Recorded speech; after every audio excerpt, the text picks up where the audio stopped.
I have a few more questions, and then we have some members of the public sign up to testify as well. The form of, not quite for hire, but for order transportation that I hear the most complaints about by far is Access-A-Ride. Mm-hmm. That obviously is an MTA provided service and not a TLC provided service. But I know that there have been some efforts to take advantage of the TLC fleet and system in order to improve, both reduce the cost and dramatically improve wait time and customer experience. Is that something you have some familiarity with? I don't have detailed familiarity, but I do know that there are approximately 3 pilot programs that have started, and I think some may still be continuing in Manhattan and in the boroughs to use sometimes wheelchair accessible vehicles to replace Access-A-Ride, but for passengers that don't need a wheelchair accessible vehicle using regular sedans. On a pilot basis, there's a huge savings. I think the cost of an Access-A-Ride is about $66 a ride, and if you compare that to the cost of a taxi ride, which is about $14, it's clear to see there's a savings. The work ahead, which is not easy work, it's not just work that one agency can do. It would be working with the MTA, working with state and local agencies, would be to figure out as the fleet converts to become more and more accessible and 50% accessible, how to convert Access-A-Ride vans into, actually eliminate Access-A-Ride wheelchair accessible vehicles so that those passengers can simply use wheelchair accessible taxis. So that's a good lead into my next question, though I will note that, first, that's music to my ears, and I think that to so many Access-A-Ride customers here that we could be headed in that direction, and we'll follow up with you and with the MTA. I'll note that the significant majority of the rides, according to the MTA, 75 or even 80% of users don't require a wheelchair accessible vehicle. Yeah. But on the ones that do, obviously, you mentioned in your opening statement the commitment of the deBlasio administration to get to 50% accessible taxis. As you know, in the prior council, there was some feeling that there was not sufficient attention put to making that happen rapidly. It sounds like, but I just want to make sure you're committed to achieving that 50% goal of the administration? Yes, I am. And you think that's achievable and have a plan in mind to make it happen? There are proposed rules that appeared in the city record probably about a week or 2 ago that set out the mechanism for how to select which vehicles would be converted to 50% and addresses funding. And those rules, my understanding, would be the subject of a commission vote at the end of this month. Great, thank you. A couple of council members talked about the issue of driver both pay and working conditions. And I just, how do you see I guess in particular the working conditions issue, how does that fit into your understanding as sort of a priority for the responsibility of the TLC? I start from the point of view that the agency wants long-term drivers. They're good for everybody, and long-term drivers means that they have to have a good working environment, so they want to stay, and that they can make enough money so that they can sustain themselves and their families. So the agency probably knows very little about the actual working conditions of drivers, because you get complaints here and there, but you don't have, that community doesn't have the voice that some other industry segments have. So their issues with working conditions just simply are not brought to the attention of the TLC. I would encourage that individual drivers do that, and the more cohesive that group can be to present issues to the agency, the better off the agency could be as a regulator. I appreciate hearing that. I know we'll hear probably, from some drivers, perhaps the Taxi Workers Alliance a little later. One thing that they called to my attention is this healthcare and disability fund that was established, that the agency promulgated rules for, and that drivers have been paying into since October 1st, but that doesn't exist yet. Can you give me a status update on that and when it will? My understanding is the Healthcare and Disability Fund, which I view as part of an overall campaign to professionalize drivers, including education and police cap enforcement. But the contract to between the city and the chosen fund administrator is with the law department now. The next step would be sending it to the controller's office to be registered, and then a notice to proceed would issue, and the daily workings of the operation would begin. My understanding is the law department has some pending litigation concerns, which they expect to be resolved not in the not too distant future, and when they are resolved would go to the next step, which is sending the contract to the controller's office. Let me just ask a little more about that, because with litigation, sometimes the not too distant future can become a yes, distant it's always future. Longer than you think. Is it your understanding that litigation, if not settled in the not too distant future, would prevent the TLC from moving forward to set up the fund? That's a decision that the law department would have to make, because the TLC can't move forward until the contract is registered, and the law department has to feel comfortable with moving to the next step. So I would, obviously, like I prefaced it, I think it's part of an overall campaign to make being a driver a better experience. So I would work with the law department and advocate for making sure that we can move the process along. But that's something that has to be in conjunction with council. And you were general counsel when the rules were promulgated and the contract was drafted. Yes. So you were comfortable in your role as general counsel with how this moved forward and see it as a priority to get it established. Yes. And in the meantime, they're continuing to pay into the fund. Yes. And the fund is continuing. The fund is growing. It will have assets. And I mean, the upside is that once there is a notice to proceed, the fund will have money to get started right away rather than a lag time as funds build up. That is good. The downside, obviously, is the drivers are People paying are into waiting. a fund and they don't have the health and disability benefits. So we're eager to get that established. I want to ask you, Eric, you've spoken very well, I think, about the need to balance amongst, and I guess in some ways everything in New York has multiple constituencies, but certainly the field that you're taking on responsibility for has constituencies with significantly different points of view that have to be balanced. And I want to talk a little bit, Chair Rodriguez, and you also spoke about Vision Zero and the effort to improve street safety and reduce the number of traffic crashes. And as you mentioned, there's some legislation being looked at, agencies looking at education and enforcement.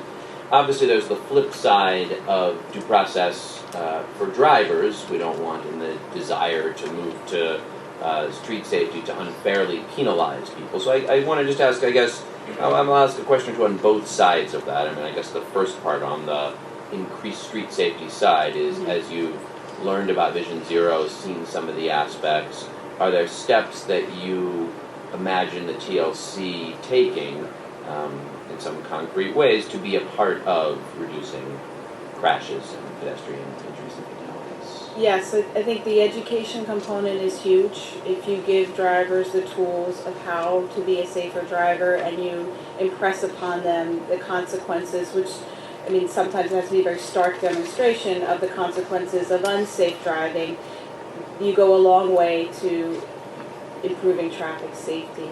Other techniques such as red light camera ticketing, that you end up ticketing the driver, also are reminders, much harsher than education, that unsafe driving will not be accepted. So let me ask a little more about specifically what you know about how various kinds of reckless driving specifically. I think one thing that Vision Zero is helping us to see is that we need more collective attention. This isn't about TLC drivers. I'm a driver. This is about all of us. Mm-hmm. We need more attention on reckless driving. Not on the one hand to say, oh, that was just an accident, but not on the other hand to lump everything into reckless driving. There are reckless drivers and there's reckless driving, and that's the behavior we want to get at reducing. Do you have, from your experience in, this is more on the enforcement side than on the education side, does the TLC essentially separate out and keep track of the kinds of summonses or leading toward enforcement that are specifically around reckless driving categories? There's a point system in the TLC rules. So when a driver reaches a threshold amount of points, they're suspended, and they reach another threshold, they're revoked. not immediately, there's process. There's charges that are issued, summonses that are issued, and the driver has a hearing in front of the administrative trial and hearings, and the determination is made. The points, for the most part, generate from conduct that could be categorized as reckless driving. They're called critical driver points, and they're conduct that the DMV has sort of categorized as reckless. And then on the TLC side, they're called persistent violator, which can be ignoring traffic signs, speeding, and things that, you know, in one-offs may not be considered reckless, but obviously when grouped together do show a pattern of reckless driving. Is that something that you could provide us, the point system or the Absolutely. particular infractions Yes, we can that spell out reckless driving? All this wonderful staff here, I'll ask one of them to send you the TLC rules and maybe a summary of how the point system works. I have heard concerns that there's a policy at the TLC of suspending drivers, although this exists in other city agencies as well, essentially immediately upon notice of arrest or some other kinds of charges, even if totally unrelated to driving and not while drivers are on duty. Is that accurate that happens? The key inquiry is whether continued licensure would present a direct and substantial threat to public safety. So the way that has played out over the years is that certain arrests are considered to have such a nexus with being a substantial and direct threat to public safety that continued licensure is not warranted. And in those instances, the driver is summarily suspended. They are entitled to a suspension hearing in front of an administrative law judge, I think within 5 days, to determine whether that suspension should be lifted or it should be continued. Is it ever lifted? Often it is not lifted. I said from what I've heard, 99% of them are not lifted. And I guess I want to push a little on this question of the nexus to public safety, because what I have heard are some complaints of arrests that I did not see the nexus to driver safety or public safety. They were completely unrelated, off duty and unrelated to driving in any way that I could see. Have these been reviewed to make sure that there really is a nexus to public safety? They are, it's a case-by-case determination. So historically, the oath judge makes a fact-finding determination and decides whether to continue suspension or not. And then the agency reviews that decision.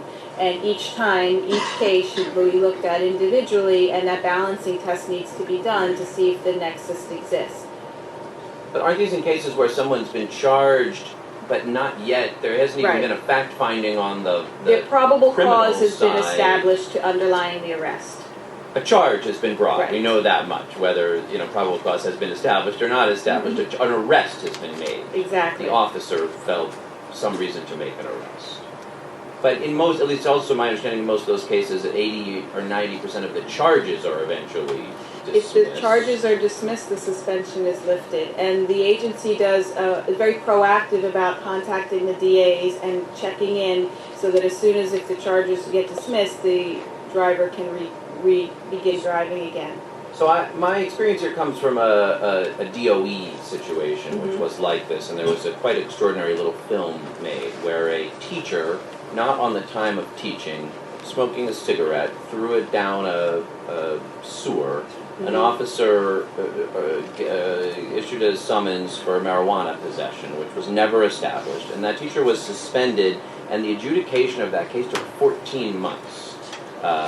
So that wasn't a TLC driver, but it's from some things I've heard, the way our criminal justice system works, we are sweeping people up. And really, this is as a whole city. TLC has a particular practice of it, but my sense is other agencies do as well, where we're letting an arrest with no fact-finding yet on the merits of the case in the arrest, and at some meaningful distance from public safety or a nexus. So is that something, have you reviewed, I hear you that it's a case-by-case basis, but I wonder if you've done any aggregate review of what the charges are, whether the list is right, so that you could provide to oath judges a better sense of the nexus. Look, if there really is I don't want somebody getting behind the wheel who is a threat to pedestrians and other drivers and passengers, but I also don't want people getting swept up in a system for a small broken windows arrest and losing their livelihood. Yes, I understand, especially because the criminal justice process can be protracted. No, I have not personally done a broad-based study, but that doesn't mean as chair that I wouldn't, turn my attention to that. And in terms of informing the ALJs do not report to the Taxi and Limousine Commission. They report to the head of the Administrative Trials and Hearings Office. And that line is very well respected to the extent that the TLC cannot sort of inform an oath judge in terms of how they think on a policy matter they should rule when they have that first fact-finding hearing. But at that hearing, if the driver comes in and says, I was arrested, here's the complaint, but here's some additional information because it is a hearing, then they have an opportunity to present mitigating factors. But you couldn't give a policy guidance as to what kinds of I mean, this is actually, I think, at the heart of the matter, because the question is, what are the infractions that disqualify someone for a period of time of having their license and what aren't? And I would want those oath judges to know what the TLC thinks are infractions for which a suspension is. It's a heavy thing to do, to suspend, to have a enforcement consequence before the adjudication of a case. We don't even know if they're innocent or guilty. We presume they're innocent. So narrowing the field to those that TLC believes are evidence of danger to be behind the wheel, that seems like it would be a very appropriate thing That for actually TLC was to done do. in the not too distant past. A new set of adjudication rules was proposed, promulgated, and either they've been, I believe that the commission approved them prior to the end of 2013. And in that set of rules, there is a list of arrests that will result in suspension. It lists certain misdemeanors and it itemizes that all felonies. So that is noticed to not only drivers, but as well as to oath. I've now gone further down this policy hole than I would have let other members of the committee, so I'm not going to Is pursue it 5 minutes? I don't know. further, but I would like to follow up on this Absolutely, conversation. and I'd Again, enjoy it's a- further it's a broader conversation on issue this. that I think. You've been very forthcoming in your dialogue with the council, and we appreciate that. I was not on either the Transportation Committee or Rules, Privileges, and Elections in the prior council, but it's my understanding that it wasn't that people on the council didn't always feel that we were adequately consulted by the TLC chair on matters of policy. Are you committed to continuing the good tone that you've set here today and communicating more proactively with the council? Yes, and maybe for selfish reasons. I'd rather know what the issues are early in a policy-making process than later on. But for broader reasons also, because I think that the TLC in setting policy can't do it in a vacuum. The agency needs to know what constituent concerns are, and vice versa. The council in drafting legislation should be briefed early and frequently on the complexities of TLC rules and practices to inform the legislative process. You know, we're hearing a lot about hail apps and their future, and of course about the taxi of tomorrow and its future. So we haven't asked about those yet. Can you give me some sense of your? Sure. Apps. From a regulatory perspective, the key question is somebody providing for-hire transportation through a smartphone? And if they are, then they need to adhere to the rules of TLC. So, for example, Uber is a very popular app that does provide for-hire transportation, and so therefore they have to hold a base license, which they do, black car and livery, and all of the vehicles that are affiliated with those bases must come into compliance with the TLC rules. The taxi of tomorrow, I think from everything I've heard and seen, is an excellent vehicle. It does provide driver and passenger amenities that are not available in other fleet vehicles. The overarching goal of mine as chair would be to have taxi vehicles that are the safest possible and the most comfortable.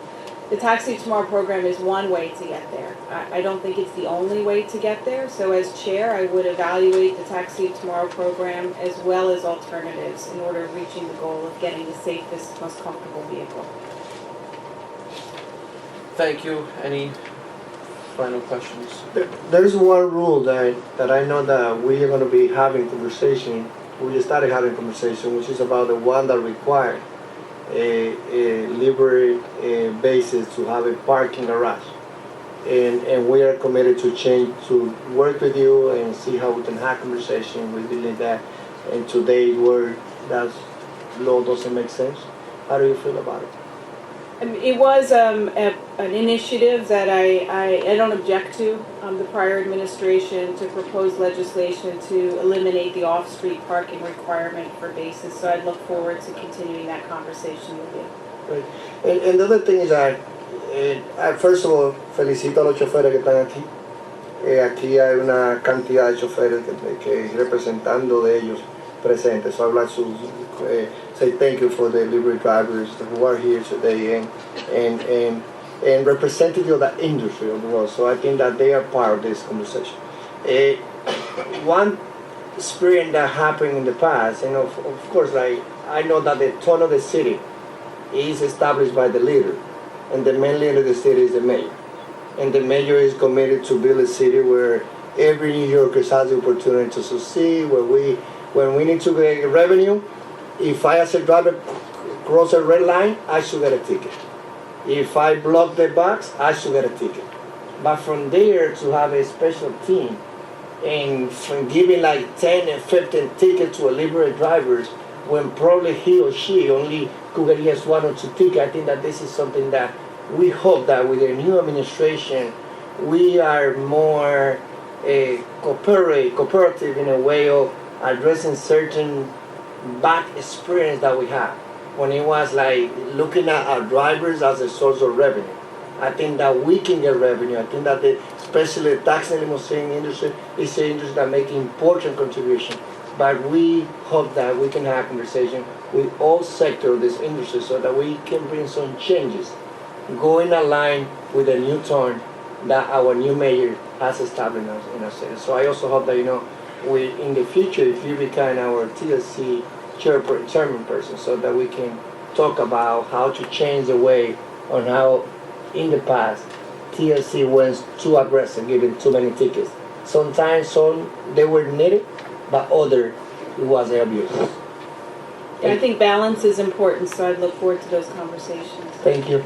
So, and this fits in with the questions that I was asking as well. I think there's a lot more looking to do and figuring out whether we're getting the balance right at TLC and citywide as well. With that, let me say thank you very much for your time and patience in answering our questions. We really appreciate it. I hope you'll stick around to hear. We have some folks signed up to testify. And, I will. And